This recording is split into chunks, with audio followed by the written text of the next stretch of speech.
Welcome to the Podcast Superfriends. 5 podcast producers from across North America get together to discuss podcasting. Hi, I'm Matt Kundle, and this is the Podcast Superfriends, and I've got my podcast shirt on for today. Oh, I should have done that. I know. You see, you didn't have the time that I did. So it's International Podcast Day today, and we're just going to go around the table. Welcome to Podcast Superfriends. We will start. I guess we'll go clockwise, which would mean you're going to start to introduce yourself, Catherine. I cannot believe I didn't even think to wear my podcaster shirt. Although I will share my International Podcast Day tip, and that is tomorrow, the ornaments and the candy, half off. That's the best part of International Podcast Day. My name is Catherine O'Brien, Branch Out Programs. I'm glad to be here. Happy International Podcast Day, everybody. Happy International Podcast Day. I'm Johnny Podcast. So the last name lines up with the International Day. Stoked about it. David Yaz in Boston, pod617.com, the Boston Podcast Network. Happy Podcast Day, everybody. And to the nation, you're welcome for the long weekend. I take it everybody took the day off. Podcast Day. That's right. I'm John Gay from JAG In Detroit Podcasts. I do not have a podcast joke, but I'm happy to contribute today. So what is International Podcast Day? It was started back in 2014, and it is just listed as an international celebration of the power of podcasts. And so we've got both things. We've all working and functioning in podcasts, and we're international because somebody is here from Canada and the rest of you are from the States. So we've made it an international event. Truly here today. international. It's an international incident thanks to you, Matt.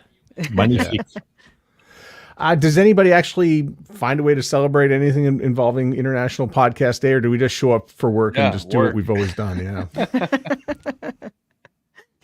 I've saved my most difficult editing project for today. How does that sound? And of course, aside from what we're doing here, it just seemed to make sense to be able to get together on this International Podcast Day to do this. But we did come prepared today, and we were going to talk about a few things. And who was the one who tabled the idea? I think it was you, David, right?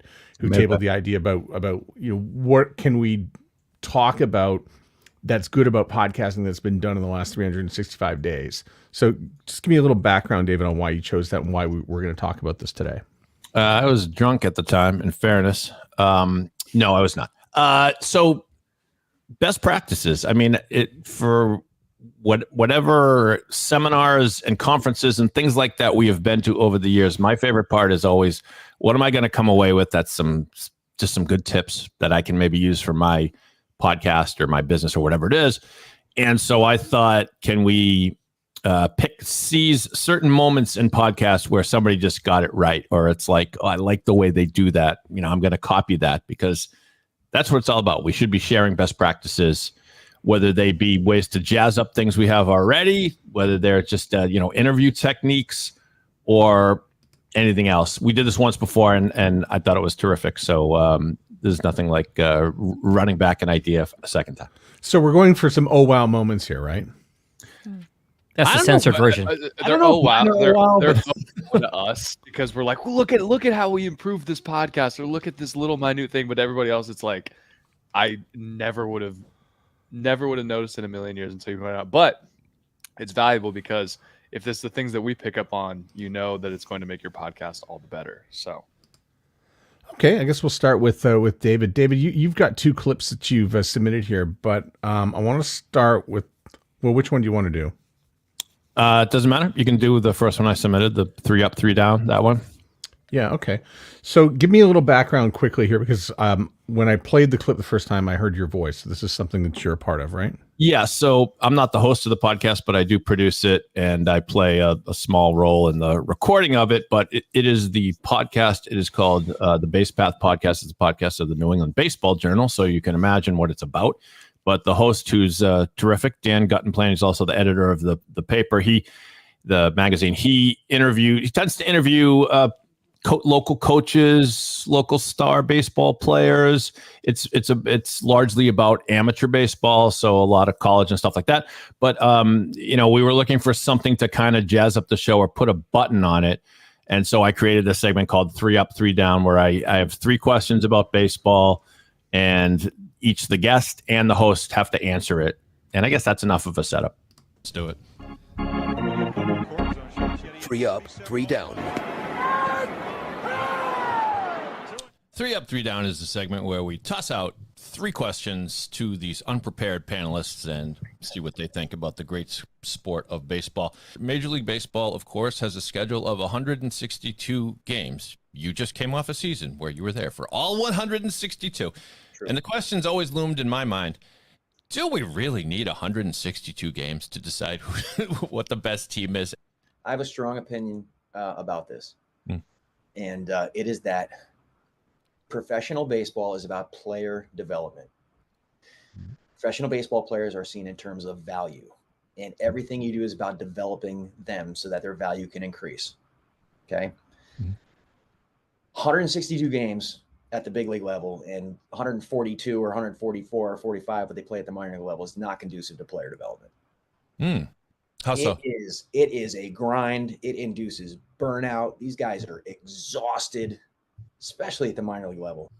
Dan, your thoughts? 162 too much, or do you relish every one of them? Well, I'm going to defer to KG on this one because he's been through it, been through the grind, so I'll take his word for it that it's too much. But one of the things I used to love about baseball was just, these historic numbers, the 61 home runs and the, 406 batting average and stuff that was all kind of centered around that 162 game season.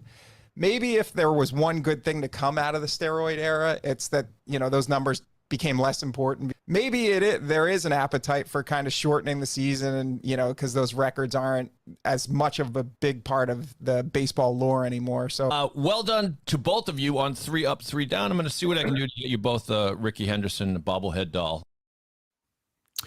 So first of all, if we were truly editing that video professionally, it would not have looked like that because I would have given myself a camera, but it's mainly an audio creature, the thing.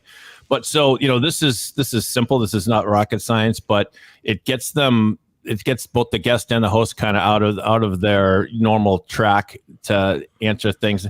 They almost always love it because it's just fun questions about baseball. Sometimes I get silly with it and say, if you had to have one of the presidents of the United States in their top athletic form on your baseball team, which one would you pick? Taft.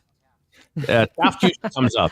Taft probably he could go long. I bet he would hit a few dingers, but I'm not going to get around the bases too quickly. Anyway, so that's I don't know if you guys have thoughts on that. It's a simple way to add something, a sort of button to your podcast, and it's always kind of cool to ask a question of the guests that maybe they didn't expect they were going to get and see what they say. Jag, is baseball popular in that part of the world? You're asking me, for our listeners and viewers who don't know that I am a native Bostonian and grew up in Dave's neck of the woods. We will not discuss the 2024 Boston Red Sox. However, what I was going to say, since you threw it to me, Matt, and I'm probably taking the words out of your mouth here, is something we talk a lot about in the radio world is benchmarks. Having a set expectation of a certain topic, question, whether that's the old school War of the Roses second date update on a morning show, but in this case, it's that 3 Up, 3 Down segment. And the feature itself works, and the fact that it's something that regular listeners can expect, and they're sort of in on the joke, because it's not a joke, but they're in on the topic of, hey, this is something that we do, and our regular listeners know this is coming. I like having that stamped as a benchmark in the podcast. Yeah, I'll just add very briefly that David set it up well because he called it 3 questions. He said 3 Up, 3 Down, which is the name of it, but then defined it by saying that it's going to be 3 questions for unprepared panelists. Right. Obviously, we only heard one of them. Yeah. Yeah. And the last thing I'll throw in is even from like speaking, public speaking or giving speeches, it's any kind of segment gives you a little bit of a structure, which gives you a little bit of an architecture to your show. So it's great to have something that you're looking forward to. It's great to come off of something, especially if it's in a different flavor of the rest of the podcast. So you have a little bit of I'm guessing this is like an irreverent vibe for these questions. Yes. And especially like the guest on that, to break him out of what you would normally expect to hear from him in his normal style. That's always something that's a great boon to the audience as well. And just before we go to Johnny, I just had this moment where it was like Twisted Sister. Is that a Twisted Sister pin on your uniform? And I'm looking at Johnny. Is that a Blue Yeti on our podcast? You guys would be shocked. I actually picked this here because so many people that I come across on Riverside that are guests that show up, I want to say 35-40% of the time I see Yeti X Nano on the microphone input. So it's easier just to have this here and then say, hey, do you see this logo right here? Turn this towards your face. You see how it's mounted on the desk like this? That means anytime you hit the desk, there's going to be sounds that pop up here. Oh, I can't hear you very much. There's a gain knob right here. Why don't you turn that up a little bit? So it is a relic from the past. However, lots of people use it. The audio's fine, but surprisingly, it's still the one that people use. That's a great investment, John, to be able to display in real time and say, hey, this is what you got. This is what you do with it to not sound terrible. I got mics on mics on mics. If you've watched the show before, you've seen my various props. I'm always bringing these things up. I just bought an ATR 2100X. There you go. The last thing I was going to add, Dave, is I think this is a really good kind of lean into something that could further engagement with the audience, is having them submit these 3 up, 3 down questions. So maybe they don't necessarily, it doesn't sound like they necessarily have to be guest specific. They could just be like you said, who would your favorite president at their athletic peak be, on your starting pitcher or whatever. Just having them submit as many questions. I think that's a good way to get people involved too. That's a great tip. We should do that. We will. All right, we'll move to another clip. Which clip shall we move to? Who wants to step forward? We can do mine. Okay, we will do yours. Okay.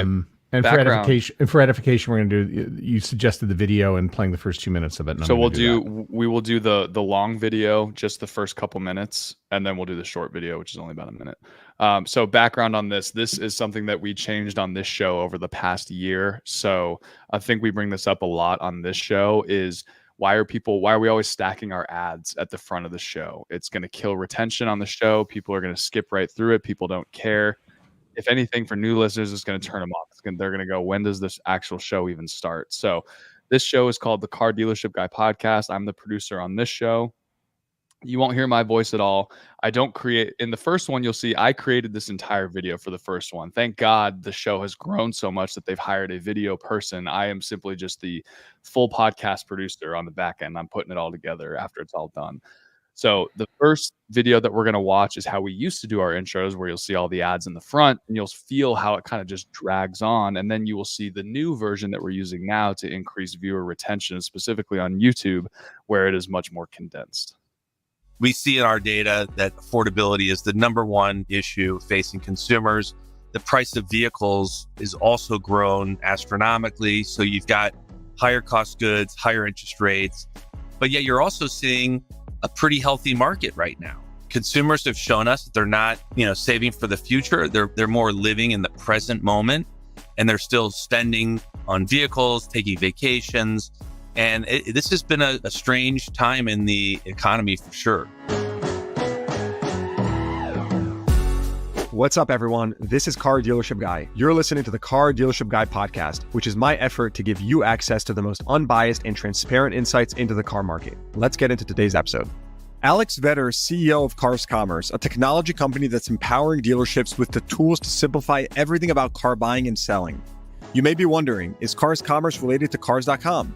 The short answer is yes. I asked Alex about that on the episode, and he explained exactly why they recently rebranded into Cars Commerce. In this conversation, we discussed how car buying is evolving, how Alex acquires other companies and what he looks for in founders, solving for the software fatigue epidemic, the future of the dealership showroom, predictions for the car market, and is online car sales here to stay or will it go away? But before we get into the show, I'd like to thank Cars Commerce for coming on as a guest and also sponsoring this episode. I talk a lot on this podcast about how complicated and disconnected our industry can be with so many different moving parts. So as a Cars.com and Dealer Inspire customer myself of many years, I was excited to hear Alex Vetter announce his team's vision to simplify dealership technology as Cars Commerce. If you missed it, they've been connecting the most valuable audience from their Cars.com marketplace with innovative technology and media solutions such as Dealer Inspire, AccuTrade, and their newly formed Cars Commerce Media Network. So now this platform means you can work with one partner to advertise to consumers you know are in the market, guide them through a seamless customer experience from online to in-store, and quickly build a differentiated reputation in your market. Simple. That's what we need to improve the customer experience and future-proof local retailers. Go to carscommerce.inc or visit the link in the show notes below to see how you can simplify your business and grow profitability. So there you see, there's the full ad. You can tell that there's a very long clip at the beginning, a very long description of what's discussed in the episode. a very long description of the guest's background, and then a very long ad in there. By the end, you're kind of like, is there even a conversation coming up? And so all of this data and feedback from the audience comes together, and you'll see now what is the more condensed version of how we kick off an episode of the podcast. I tell the sales staff, I tell all our employees, you have a unique platform. You are in and of yourself. The way that you influence the people around you, it's all unique to yourself. And we need to use that. You need to use that for your business. The sales side of the car business, I've always thought that the advertising that the dealership does, it helps sell the first car. Then a good experience with a good salesman, you sell cars 2, 3, 4, 5, 6, and 7, and 8. And so I think social media does that, but it's an amplifier. Today, I'm excited to speak with Ryan Rohrman, CEO of Rohrman Auto Group and third-generation owner of the 23-store Midwest outfit who turned his traditional dealer group into a TikTok famous powerhouse. We discuss how he's tackling dealership marketing and leveraging data to sell more cars and improve the car shopping experience. A big thank you to our sponsors for making today's episode possible: Cars Commerce, TransUnion, and CDK Global. And now let's get into the show.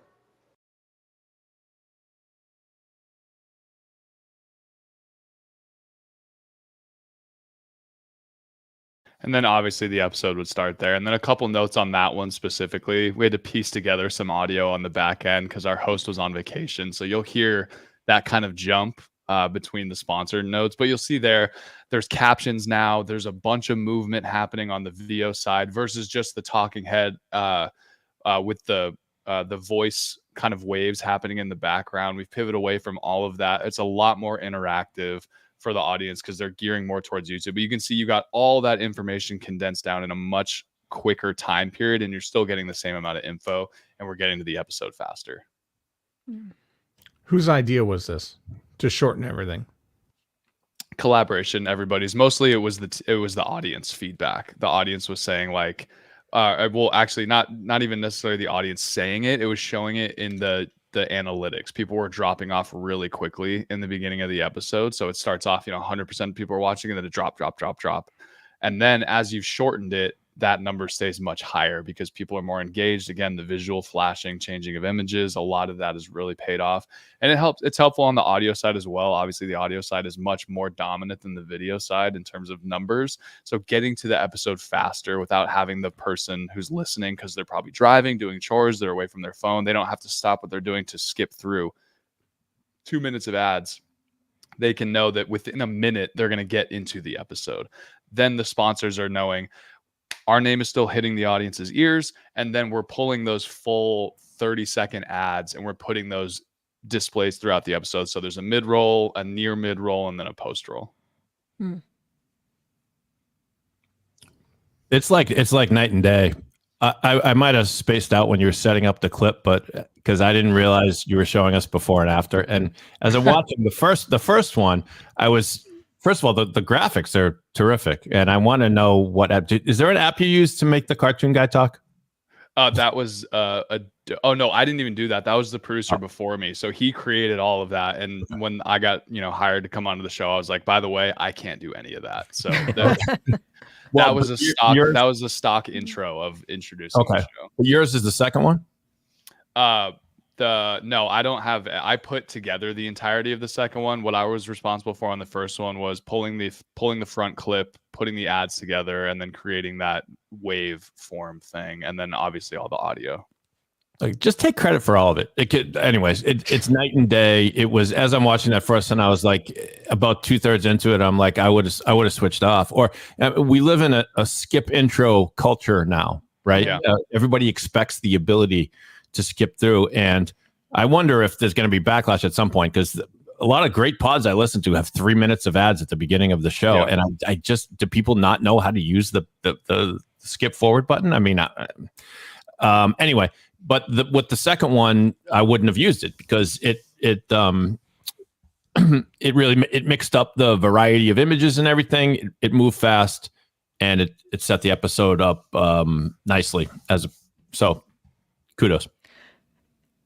And I know, Johnny, you and I have talked offline about just the fact that we've noticed in podcasts that we are fans of is that the cold open is becoming more and more popular. So I know some very prominent podcasts that have huge, very dedicated audiences. They're just going straight into the good stuff right away, and they're foregoing a lot of the just the intro. That's falling off. That people are getting to the content right away, and I have to say I find it to be very because they get their hooks into you. And so I'm willing to stay through those ads that come down and as mid rolls or mid rolls, whatever, if you're getting to the good stuff right away. So I personally see that as the way a lot of podcasts are going. I concur. Mid rolls are more powerful than just sort of coming out of the gate with something. Unlike radio where they have data immediately to show that something went too long or the ad break is, or the bit is long and boring and people drop off, they have that data and you don't get it. And if you're still doing the same thing that you were doing a year ago and you're not paying attention to your analytics and you're finding your downloads are flat, this is why your downloads are flat or dropping, is because you have not evolved the show forward with a fresh approach. Can you make it shorter? I know, for instance, I've got a clip coming up that I'm going to play, and I think I could have gone 3 minutes, but I managed to get everything I needed down and cut it into about a minute and a half. And I was talking with Tony Garcia from Now Networks, which is the home of the Bob and Cherry Show and a bunch of other radio syndication. And I said, my promo is 37 seconds. And Tony's a former program director from radio and turned to me and said, if you can make it 37, you can make it 30. And if you can make it 30, you can make it 27. So whatever you think that you're doing that is yay long, you can make it shorter. Mm. That's the old adage of have it. But I wonder if we'll eventually get to a point where we just ditch those intros altogether and it's literally just starting with the conversation. And then, 2 minutes in, it's just a quick cut to, by the way, this episode is brought to you by X, Y, and Z company. And then we're hitting the near mid roll, the mid roll, and then the post roll to where it's just, but I agree with the hook. Cause I think I look at that intro and I wonder if that alone, that whole intro could just be a TikTok or a short to promote the episode and then have the actual episode just be the conversation. But again, with these business podcasts like this, the audience is going to want some background on who this is. Not every person that we're bringing on is this super well-known name where everybody knows who they are. There has to be some kind of setup. Well, some people do what you just described. Was it you, John, or you, Catherine? Not so much a cold open, but there are these rolling opens where it's like, oh, you hear people chatting. Oh, yeah, got here about 3:30. Yeah, whatever. Yeah. So, how you doing today? Good. And then the guest sometimes will say, "Are we recording?" And the host says, "Yeah, this is the show." And so it's a little inelegant, but it pulls you in. Like when you hit the podcast, you're like, did I just jump in the middle or something? And it might be a moment of confusion, but that is another way of getting you into the conversation. Will you indulge me a quick sidebar, a tangential sidebar to this, to Johnny's samples here? One thing that popped out to me is that these Cars Commerce has a media network now. So this is telling me that a big, that was one of the things that was promoted in the longer the video that you played at the beginning, the first one that we watched. So that's telling me that this is a car company that's understanding the value of having their own media network that is putting out not just social media content, I'm guessing, but sponsoring this show, probably going to be rolling out other things. So that for the branded content world, that seems like a plus sign, a positive indicator. Catherine, you sound like somebody who just listened to the episode with Steve Pratt from I know. I learned. Yeah. I paid attention. Aren't you proud of me, Matt? Yeah. So, shameless plug, Steve Pratt, who was at Pacific Content and did branded podcasts, discovered that there were companies like Cars Commerce that were getting in and creating their own media companies inside their own companies, which is how he came up with branded podcasts, which is how we're all here today doing what we do. Right. I'll throw in one more thing just about the you called it a pre-mid roll, Catherine, which I really like, and the value of it. And David, you already pointed out, I think we're going to get away from this, or Johnny, we're going to get away from this conversation or from the ads at the very beginning. I think we may already be there. So quick idea for anybody who has a show. and you want to do 2 mid-rolls, make the first one yours, where your voice as the host, as the brand, comes on for a call to action. Go ahead and make the second one a programmatic one if you want. It's pretty neat, right? Because the attention, if you get a programmatic spot right off the top, it's like, oh, look, ads, forward. But if you get the host talking right away, the engagement is there. So any call to action is going to be quite valuable. Your radio side is showing that. Start the ad break with the live read. Mm-hmm. Yeah. But I just, remembered it last week and thought I'll start doing it now again. Which I guess segues into the clip I'm bringing, because I think this is what gets said here. So I'm going to bring a piece of the New Media Show. This is a podcast hosted by Todd Cochran and Rob Greenlee. And they had Adam Curry on their show last week. And Big get. Yeah, it was a very, very good get. So Adam Curry is the Podfather. One-time MTV VJ back at the beginning. Always innovating. Just so Johnny knows, MTV played videos at one point in time. Is that what that was? I thought it was just a channel for Jersey Shore. It was more than the Hills. Anyhow, at minute 20, and he repeated this sort of theme throughout, and he sort of talked a little bit about what podcasting's future could be, or at least what the opportunity is right now in podcasting. And so this is from the New Media Show from last week. Clip runs 2 minutes, and it is worth taking notes. What I feel right now is the big opportunity, which I'm actually working on myself. Local markets, they've been completely ignored by radio. Even Z100 in New York, where I worked for many years, right. It's Elvis Duran in the morning, but he's in 15 markets. And yeah, you'll hear a localized Z100 New York jingle, but that doesn't mean that he has to do more generalized stuff. Well, I mean, New York does still have some New York newspapers, but even they cater more now towards the entire country or the entire world, like the New York Post. And the New York Times certainly is really no longer a local New York newspaper. Facebook has sucked up all the local advertising from any type of publication in any local market. So I feel that at this point, there's a tremendous opportunity to create podcasts based upon very hyper local geographical location. In fact, I'm going to be doing one for Fredericksburg right here. It's 11,500 people. There's a lot of interesting people here. There's certainly a lot of money in Fredericksburg. And we have one newspaper that comes out once a week, and it's very politically slanted. And people, they have no local voice. It's such an obvious hole in the market. You could turn a 747 around in it. So, and that's globally. That's what radio used to do. Radio was local. That's the opportunity I see. And I'm pretty sure that that's going to happen. That I think we'll see in the next couple of years, we'll see many hyper-localized podcasts that will be thriving because local communities will support it. So, it seems like we can get back to that, and that's a big opportunity. Nothing is new. It's all been done before. It's just a cycle, and we're coming around. That was there. Incredible. You have it. That was a great clip. It was. Clip. It really was. It's something really similar to what we talk about a lot on this show, which is there's the riches and the niches, but we don't necessarily talk about it to a local geographical area. We talk about it a local topic or industry or business or something like that can be spread out over the country.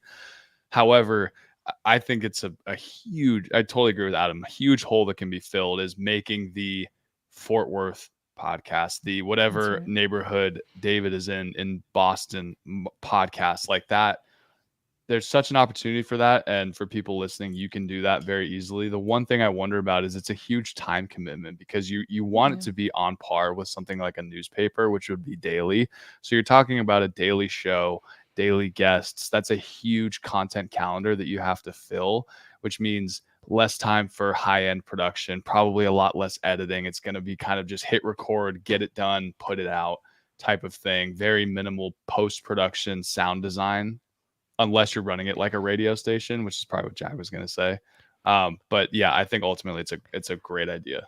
Let me push back on you there, Johnny. I don't think it has to be a daily show. It could be a weekly show where you almost like, think about like, local public access television back in the day where they would have maybe the round table with the town councilman or the newsmaker of the week or whatever it is.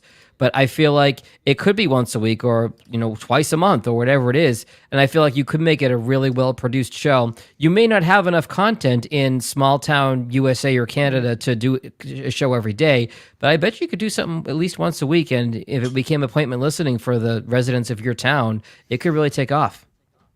I agree with Jag. I rescind my point. Yeah. Well, and also like think about the different types of communities. So I'm thinking about, I live in Baton Rouge, Louisiana. We have festival seasons. So the fall becomes a time when we're having a lot of events. We go right into Mardi Gras season, and then things taper off in the summer because we're all dying from the heat. So you can follow the seasonal rhythms of that actual community. And it also kind of shows that you know a little bit about, you're on the inside when you're tracking the things that are going on in the community. Does anybody actually do anything local or have a podcast that is local?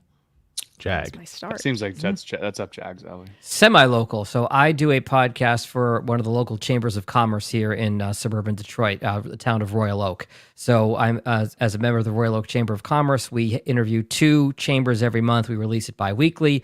It's just a 20-minute podcast where we learn about the person and their business, and the chamber markets that podcast to the members of, hey, get to know this new chamber member. They own a barbershop, a food restaurant, whatever it is. And it's a good way to connect with folks. It's a great selling point for the membership coordinator when someone's thinking about joining the chamber and they come talk to her. She says, well, come on and I'll give you John's email and we'll get on this podcast, and you can introduce yourself to the whole community. So I see value in that as well. I do have a show called the Boston Podcast, which is kind of on semi-hiatus, but and for a while it was a daily podcast, 5 days a week.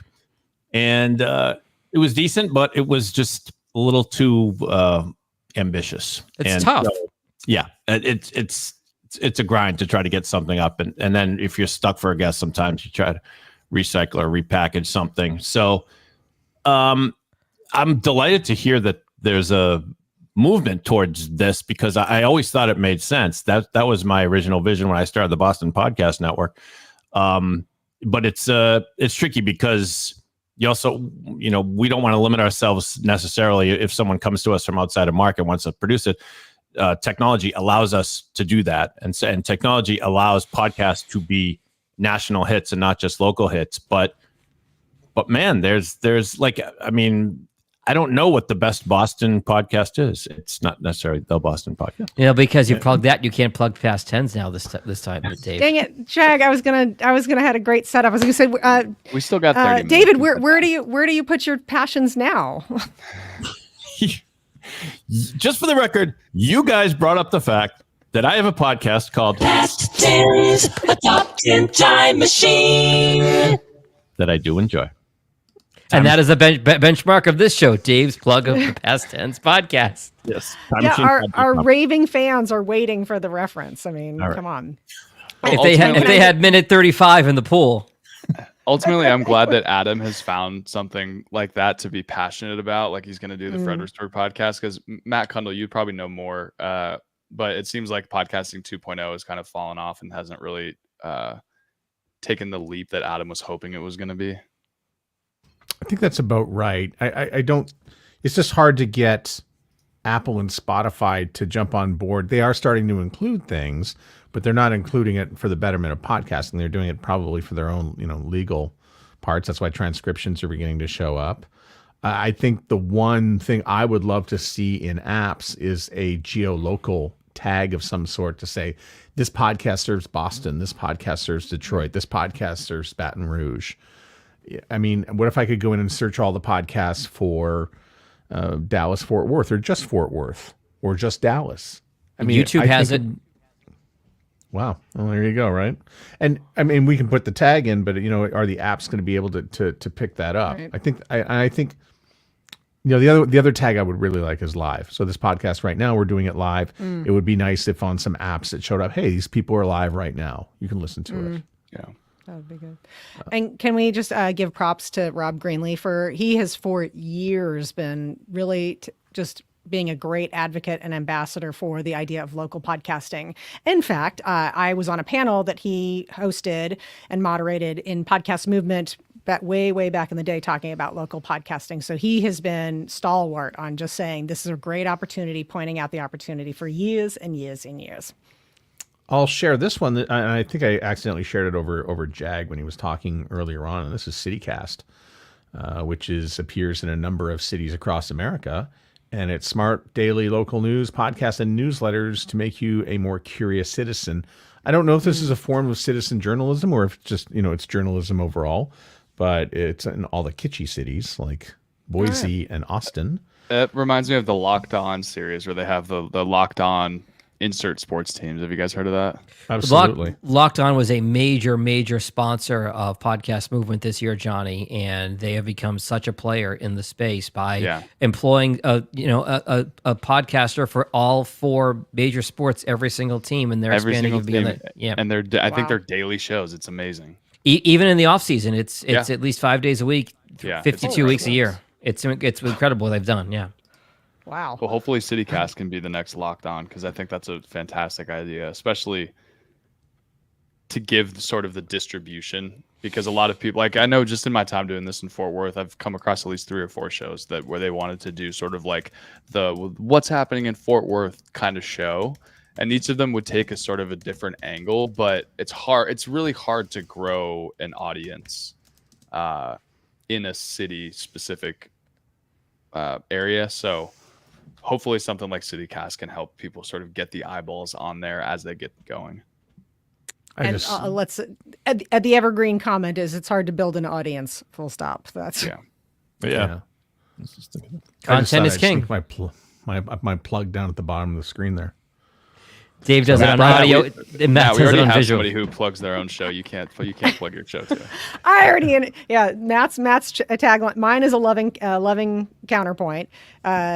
David gets the top 10, and then Matt has already interviewed them some extenuated time ago. Yeah, to stick the graphic on the screen is useless for our podcast audience listening. Who I put up a graphic saying Brian Goldmark from Locked On appeared on the Soundoff podcast last year, and he did give away a lot of the secret sauce to how it's all done. So they will contract out their creators. So the Packers, there's one Packers podcast, there's one Cowboys, one Winnipeg Jets, one whatever sports team, and they are required to do a piece of content 5 days a week and put it in, and then they fill it up with our favorite, which are mid-rolls and the ads. And it's competition against sports radio in your local market. So at some point, a sports station in Boston at 98.5 is going to stop talking about the Patriots. They're going to talk about the Red Sox, but I want to listen to the Patriots. I want to talk about the Patriots. Nobody does this. I don't know why. Nobody wants to talk about the Patriots right now, but Well, and that also moves a lot with the times too, because I mean, I see all of these cringe Instagram posts of you got one guy wearing a Dodgers baseball hat, but he's also wearing a Red Sox, or he's wearing a Patriots football jersey. So you have these sort of transplants all over the place where they might live in Boston, but they're Dodgers fans, but then they follow the Celtics. And then, so they don't care about listening to the Patriots. They want to just get their team's fix being in that area. And then that expands across the country as well for people that leave those markets as well. And they want to listen when they want, which you can't do on the radio. Yeah. Okay, Catherine. Yes, sir. You want to set us up here? I sure do. Well, and it is sort of a nice segue talking about local, because we do have a very localized audience for the next show that I'm going to be talking about. And that is Living Lovett. And it is the podcast from the Chief Engagement Officer at the Lovett School in Atlanta, Georgia. And the clip that I have brought features the Lovett School alum, Mary Louise Kelly. And if you recognize that name, it's because she is the host of NPR's All Things Considered, the afternoon newscast. She graduated, she went all the way through Lovett from kindergarten all the way through high school.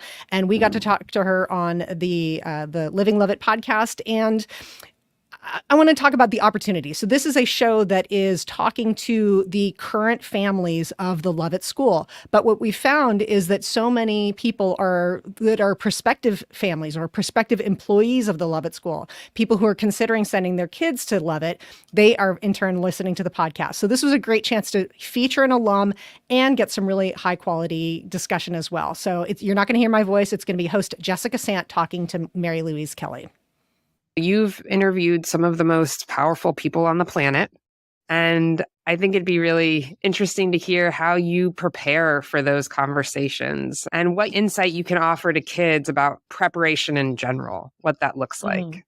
If I'm going into a big interview, the preparation, it sounds funny to say, but the preparation has started years in advance. This summer, for example, I sat down with the Secretary of State, Antony Blinken, and he gave me 45 minutes. So that's enough time to go deep on a number of things. And the preparation for that is like all the interviews that I've done over years. It's all of the times that I've traveled to the Middle East or Asia or wherever and talked to real people. I think about an interview like that of trying to figure out exactly what it is I want to know, exactly how to frame a question to get at what I want to know, to be very prepared with pushback is what we call it. But if someone starts to go down their prepared talking points, to steer them back to what it is I actually want to know. I try to, for a big interview, I've read everything they've said about something and kept up with the news, obviously, but I'm also trying just to get real voices to put to them. So, for example, interviewing the Secretary of State about Russia and Ukraine. So I really took from this was really a moment in the interview that I really just drew upon, because here we have Mary Louise Kelly, who is at one of the top news organizations in the United States. And she was saying that really all of the big interviews that she's doing is a culmination of years and years of doing smaller interviews, is that now she knows how to go into talking to the Secretary of State because she's done decades of interviews. And I thought that was such a podcasty kind of approach to her work, is that when we're doing podcasts, if you're putting out content on a regular basis, all of the things that you're doing for your show, all of the interviews, all the prep work, that is preparing you to develop your craft into the kind of podcaster and the kind of interviewer to create the kind of show that you want to do. There is a culminating effect to all of these little pieces of the podcast. I also want to just point out that Mary Louise Kelly is an extremely busy person, an extremely busy professional, and having the podcast provided a sort of a reason for her to talk to the other people of the Lovett School. It gave us a reason to invite her to come and talk to the families. It gave a point of connection for everybody who's in the school. So I just really saw so many wins that only come from podcasting in this particular interview. And I thought this clip really sort of captured something there. Yeah, I totally agree. And it's stuff that I tell people who are looking to start podcasts all the time. They don't tend to think about, oh, I actually have to become a host. I have to become interesting. I have to become entertaining. And then I'll tell them that. I'll be like, you're taking on a part-time job here. You're becoming a content creator, for lack of a better term. And then they'll ask, well, how do I do that well? What they're really asking is, how do I do that really well right away? And I say the only way that you can do it is by just putting interviews together, recording yourself in front of the mic and getting reps of just talking.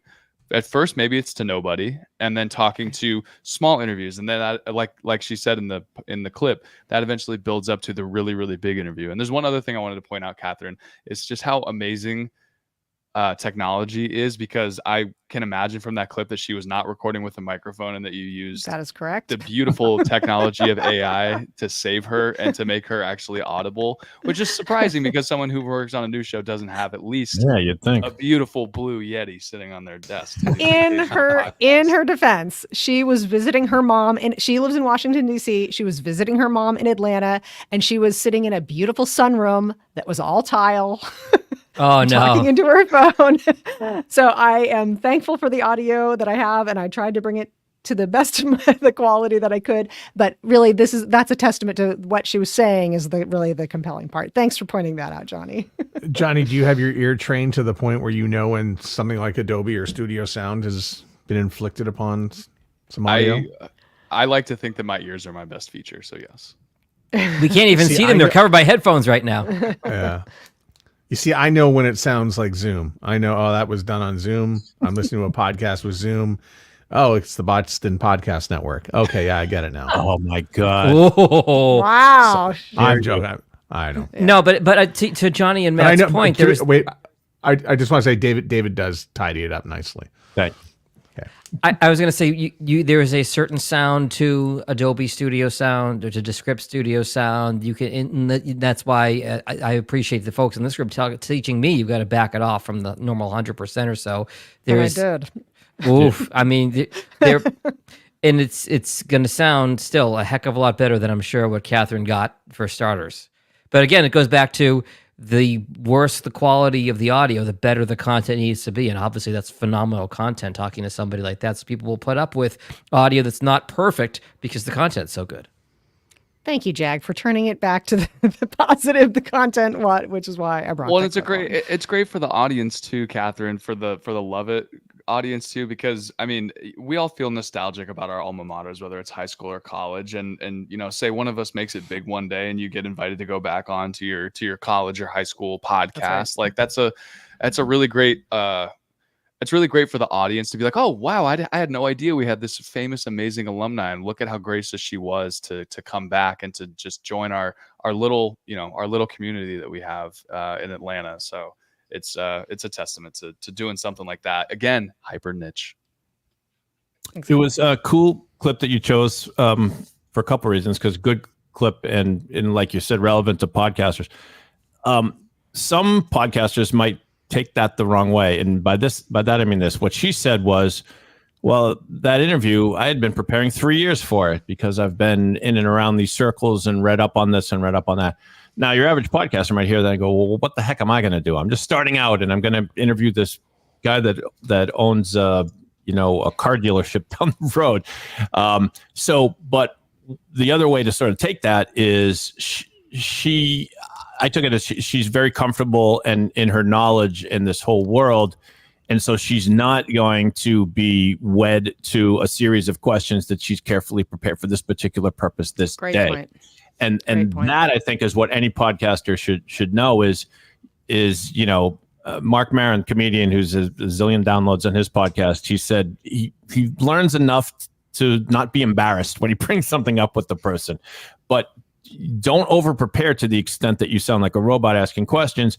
Get comfortable and then be curious. Be curious during the interview, and that will make for a better show. And don't be afraid to go off script if you are, which is essentially what you're saying, David. Like don't be afraid to if something pops into your head, you can ask it, and if it sucks, you can edit it out later. Exactly. And to both your points, anything you can record, you can make better. Mm-hmm. And then the other thing that I think a lot of people do not do, and I'm thinking of the client you mentioned, Johnny, where, oh, how do I get good now? I think the onus is on the performer to go back and listen to the show and listen to themselves again and again. I mean, listen, I got to a point where it's just like I took my show and I was like, okay, I'm done. But I should be listening back to those and doing a self-check and listening as you would expect a listener to listen to the show. But so many people do not do that. I don't know what the number is. I think it'd be great to get a poll question on that across the industry. And I don't think Sounds Profitable or Edison or anybody's going to be doing that because it seems like a silly question. I'm not sure what's in it for anybody. But I would love to know, do you listen back to your own show to hear how it sounds or sounded? You absolutely should. Yeah. And I have some people I work with that refuse. I hate the sound of my own voice. No, I don't want to know.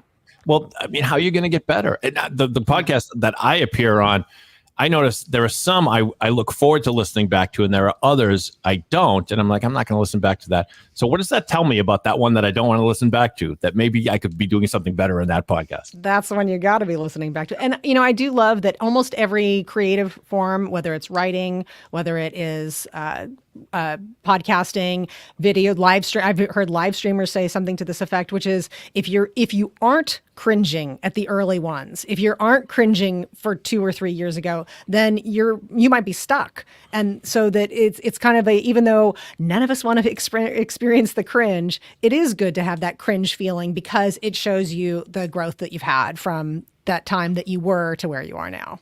I tell clients all the time, that if I said I don't have a single client that gets episode 10 that likes how episode number 1 sounded or looked. You want to bury it, but you did it. That's the thing. But you did it. I've had some clients archive their first 25 episodes and start with 30 when they started to get good. Yeah. No, but you're right. Take the cringe, because the worse the cringe, the more you're going to want to correct it the next time around. Like, there's no way I'm going to do that again. Just by listening to yourself and disliking what you hear is a great way to change what you don't like, and it will start to shape about who you want to become. Everybody says that. Oh, I hate the sound of my own voice. Well, you're asking a lot of other people to listen to your voice. You better get used to listening to it yourself. Well, I mean, you can just tell. Well, you had 150 downloads, so those people didn't hate the sound of your voice. Why are you the only one? Why is that? Okay, we sit here with. I guess we have time for another one. David submitted. Sure. Really, really simple. It's a podcast that probably a lot of people have heard because it's we're doing a big service for NPR today, but it's NPR's Wait, Don't Tell Me. And it's a podcast that, it's the weekly news quiz podcast, which is kind of what it sounds like. Interesting panelists. And my favorite part of the show is when they do the limericks. And there's a lesson here, but they're funny. So, Matt, go ahead and roll it, but feel free to stop after like one limerick or whatever. I cut it down, and I thought we would get through to 2 limericks. 2 limericks, okay. Good. If you want to cut it, just message me and say, okay, I'm good. I'm done with this. Well, welcome to the show, Kevin. Bill Curtis is going to read you 3 news-related limericks with a last word or phrase missing from each. If you can fill in that last word or phrase correctly in 2 of the limericks, you will be a winner. You ready to play? Yes, sir. All right, here is your first limerick. Against humans a grudge I am nursing. 'Cause of you, all my monkey dates worsen. Ape ladies won't swipe for a Todd, Chad, or Mike. I'm alone 'cause I look like a... person. Yes, a person. Very good. Wow. A monkey at a zoo in China has been single for 19 years because he looks too much like a person. Because as any person who's tried to get with a monkey knows, they are just not interested in us. Zookeepers say a monkey's person-like face has kept females from pairing with him. When you look at the pictures, it's true. He doesn't just look like a person. He looks like a person that hasn't gotten laid in 19 years. Sad monkey. How do they know that's why? Well, they think that's... Obviously, the monkey is unsuccessful. They know this, and they think it's because it looks too much like a person. Well, that's just a wild guess. Well, if you see a picture of this monkey, and we have looked at a picture... He's got like a tie and a suit coat on? Yeah, I did this. It's just a silly idea. And I'm sure he doesn't look that much like a human. No, anyway. he does. I've seen his picture, and he's got it, okay? Really? Yeah. He looks like... What person does he look like? He looks sort of like a small Brad Pitt. Kevin, here is your next limerick. The old family card game that you know gets political when red or blue show. Neutrality warrants some purple or orange. We've made a nonpartisan Uno. Yes, very good. I've never heard of that game, and you got it. The new edition of the family card game Uno does not include red or blue cards, and Mattel says it's to help families avoid political disagreements. Oh, my heavens. Seriously, Mom? Draw 4 again? You're so part of the Uno %. It's weird, though. They don't want to be political, but the game still forces players to learn Spanish. Mattel says the nonpartisan version will bring families together because, quote, without red or blue cards, the focus can stay on the game. That is so ridiculous. Well... Are there families that can't go to the ocean? Because it's blue? Yeah, or on a beautiful day, they're like, don't look at the sky, we're Republicans. It's absurd. Don't eat that apple, it's red, right? Right, yeah, exactly. You know what? What, Paula? Maybe that monkey is the one who had that Uno idea, and that's why it's not having sex. Dumb idea. So, always entertaining clip. Paula Poundstone, I think, won the episode there as the panelist. But so why would I bring this up? I mean, not many among us have the ability to have like 3 comedians on a panel in this professionally produced podcast, but we can be clever and we can come up with little segments that get our guests out of their comfort zone and God forbid, have some fun because a lot of times, even if you get a serious guest like a politician or an executive, they'll love playing a game. Now, trivia, I think, is kind of a hit or miss kind of thing. If you there are some people that just aren't going to be into like trivia, but that limerick game that they play is an example of something you can do that no one needs any prep for. And if they're sort of game and their spirit and what they do on that show is they'll actually give the person hints. So I'm always looking for any kind of device to make things a little bit different. And also, I mean, I don't know about you as a listener, I want to play along. Anything the listener like gets to play along at home with, it's immediately you're ingraining yourself with that listener, and that listener is like, oh, all right, come on, give me the next one. What's the next one? I want to know. They feel like they're part of the show. Yeah, exactly. I think another thing that was an unintentional takeaway from this, Dave, was the aspect of the live call-in. I think is another way that you can differentiate yourself as a podcast. So it reminded me of this one show that I just found and started listening to from the Dave Ramsey Network. It's called the Dr. John Deloney Show or Deloney Show. Yeah.